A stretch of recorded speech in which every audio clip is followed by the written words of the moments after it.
Hello, hello, lovers. Welcome. It's Monday, and that means it's Jola O'Clock on our segment and our session together. Short, insightful, but very impactful, where we zoom in on relationship mastery and having you flourish in love. I am your host, and I'm going to be with you on Mondays on a regular basis, where we will be discussing everything that is pertaining to how you can end Mjolo the pandemic. So, I'm a South Africa based relationship coach, and I work with high achievers, helping them meet their need for love and connection while staying true to themselves. So, during the lockdown, there was a phrase flying around where Mjolo, referring to romantic relationships, were also being referred to as a pandemic. And so that's what has inspired me to add this session onto our YouTube channel content. So I'm going to be here helping those that feel like their love life have become a pandemic to help you change that relationship narrative and get you to flourishing in love. So today's episode, we are going to be deep diving into how you encounter your soulmate. Mm-hmm. Now, I don't know about you, but I was taught and I was raised to believe in one true love, to believe in that one soulmate that's going to come into my life and be everything and anything to me, be the best experience of love that I'll ever have, and we will live happily ever after. Now, from my own personal experience and from the experience I've gained with the work and the people that I do and work with, I've come to know and understand that soulmate encounters are not quite what we were taught them to be. So today we're going to take a look at that. We're going to deep dive into what exactly is a soulmate encounter and how we get to encounter our soulmates, and how you can start using this information to change the narrative of your relationship. Okay, so my intention with today's discussion is to help you clear any of your misconceptions around the concept of soulmates, and to also help you increase your awareness of your relationship status as well as the state of your relationship. So there are three soulmate encounters that are misunderstood, whose misconception can cause havoc, whose misconception and misunderstanding can cause a lot of heartbreak as well in romantic relationships in particular. Now, there are many different ways. There are many different soulmate encounters. So that's the first myth. There isn't just this one person that you're going to encounter that's going to be your soulmate. There are many different soulmate encounters that we have. I'm going to zoom in on three that affect romantic relationships in particular, or Mjolo, as we're going to be calling it in these sessions.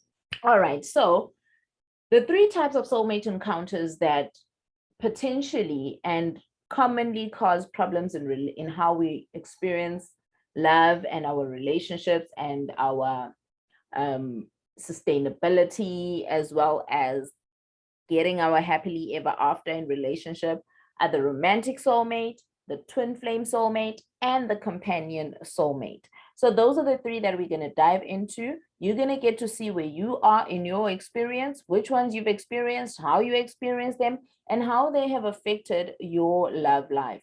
And then you'll be at a point where you can make decisions about what to do moving forward.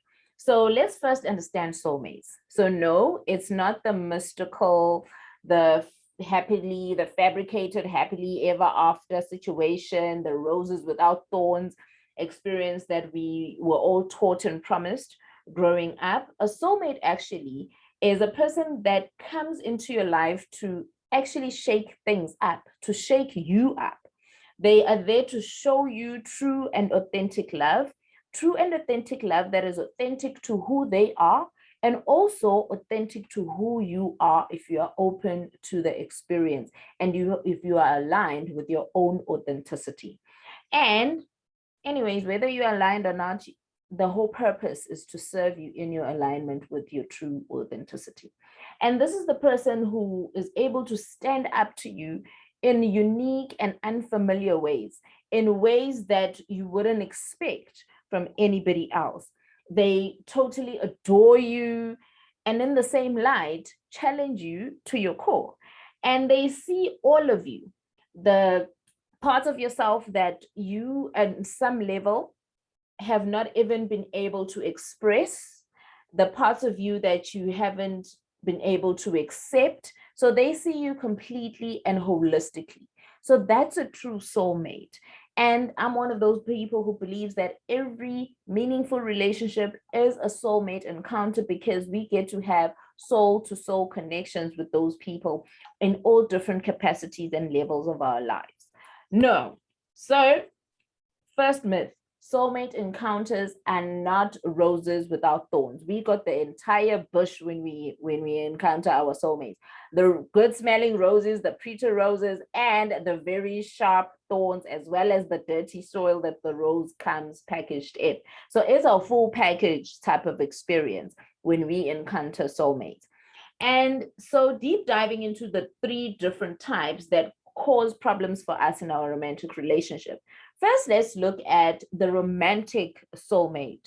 The romantic soulmate, this is where you get into a partnership. And a lot of people, when they come into relationship coaching, they say, I want to be in a partnership. I want somebody to partner with me in doing life.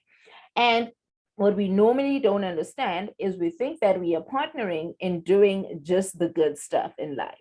But in fact, you are signing up and entering the school of life with this person, where they are going to be, so in when you encounter a romantic soulmate, a romantic soulmate, this person and this type of relationship has the ability to bring to the surface your biggest wounds, your most subconscious and most hidden wounds. This is the type of relationship that just brings your past trauma, your past psychological, your past emotional wounds to the surface.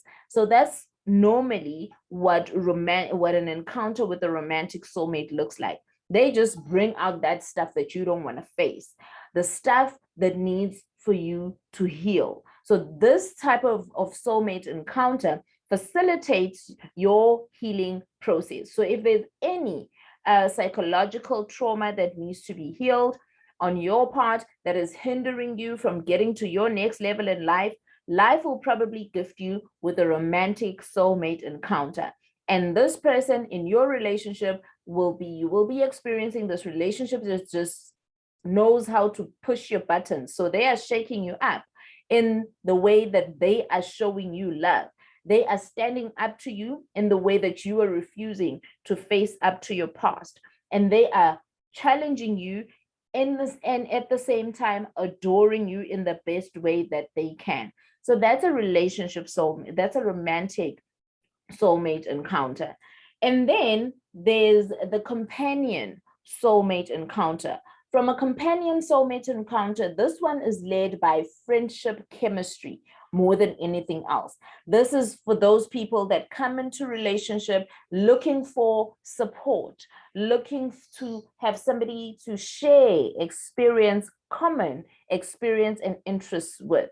They are looking for a spiritual connection, a spiritual sidekick, somebody that they connect with on a deeper, more intimate level, more than just the physical level. So that's a friendship chemistry. It comes to give you support in your growth and evolution. So this is when you are at that point in your life where you've learned from your past mistakes, you've healed some of your traumas, and you're at that place where you accept that in life there's the good and the bad, and that none of it, that the good and the bad is all just your perception. It is what it is. You accept it now as contrast, and you are ready to learn and grow in the process of life without creating suffering for yourself.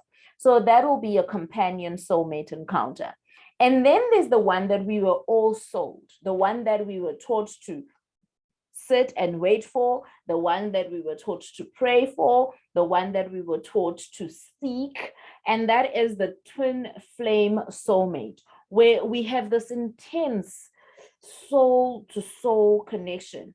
So this one, it almost feels like you are the same person with your partner. It feels like you are just in sync on all levels of your being with them. So it's pure synchronicity. It's the type where it's almost as if you are two pieces of the same cloth. That's the twin flame experience.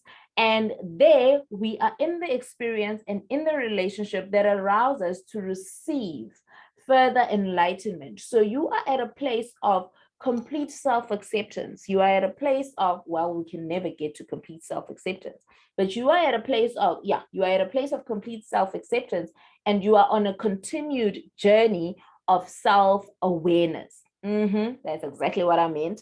So you are at a place of complete self-acceptance, and you are in a continuing journey of self-awareness. Now, that's the part that doesn't end. So in that stage of your life, because remember, we attract into our lives who we are. So if you are at a point in your life where there's a lot of healing that needs to happen for you to get to your next, then you're probably going to attract a romantic soulmate. If you're in a place of your life where you've accepted that contrast is a part of life and you just want somebody to do this life thing with, then you're probably going to attract a companion soulmate.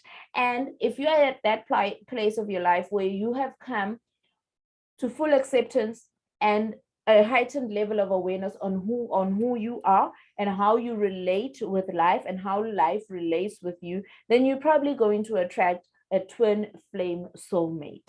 Now, here's the beautiful thing about this whole concept of soulmate encounters. There is no soulmate encounter that is better than the other. It is all there to serve you in what you came into this earth to do. We are all here to grow and evolve. Everything else we're doing is all part of our growth and evolution. So we are here to grow and evolve so that we can express ourselves. Now, that's what relationship does. That's what relationship facilitates, our growth and evolution. And depending on where you are in your journey of growth and evolution, you will attract that type of soulmate. And if you are like some of us, we are able to have the different soulmate encounters with that one partner. So we are able to have periods of time where we are in a companion relationship. We have times where we are in a romantic soulmate encounter type of relationship.